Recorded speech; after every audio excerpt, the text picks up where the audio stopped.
ATM booth Chandna চৌরাস্তা হতে টাকা উত্তোলন করে নিয়ে যাওয়ার সময় অজ্ঞাতনামা কয়েকজন লোক দেশীয় অস্ত্রশস্ত্র দিয়ে এলোপাতাড়ি ভাবে বাদশাকে কোপাইতে থাকে। উক্ত ঘটনাটি বাদীর ছোট ভাই সাংবাদিক আসাদুজ্জামান তুহিন ভিডিওচিত্র ধারণ করাকালে অজ্ঞাতনামা লোকজন তাদের হাতে থাকা বিভিন্ন দেশীয় অস্ত্র দিয়ে বাদীর ছোট ভাইকে একই সাথে ধাওয়া করে। ওই সময় বাদীর ছোট ভাই আমিন চায়ের দোকানের সামনে পৌঁছানো মাত্র দেশীয় অস্ত্রশস্ত্র দিয়ে কুপিয়ে সাংবাদিক আসাদুজ্জামান তুহিনকে ঘটনাস্থলেই মৃত্যু নিশ্চিত করে আসামিরা পলায়ন করে। এই ঘটনায় নিহতের বড় ভাই বাদী হয়ে জিএমপি থানা বাসন অজ্ঞাতনামা আসামির বিরুদ্ধে একটি হত্যা মামলা দায়ের করেন, যার মামলা নং 14 তারিখ 8/8/2025।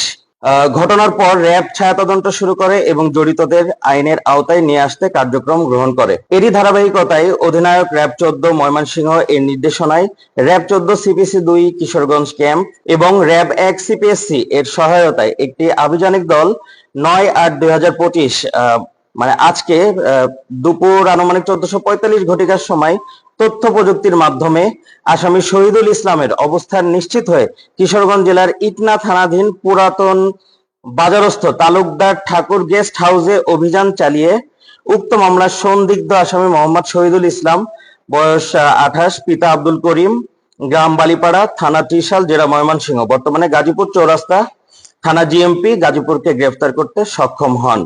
তথ্য প্রযুক্তি বিশ্লেষণ ও গ্রেফতারকৃত আসামিকে জিজ্ঞাসাবাদে প্রাথমিকভাবে উক্ত হত্যার ঘটনায় আসামির সংশ্লিষ্টতা পাওয়া গিয়েছে।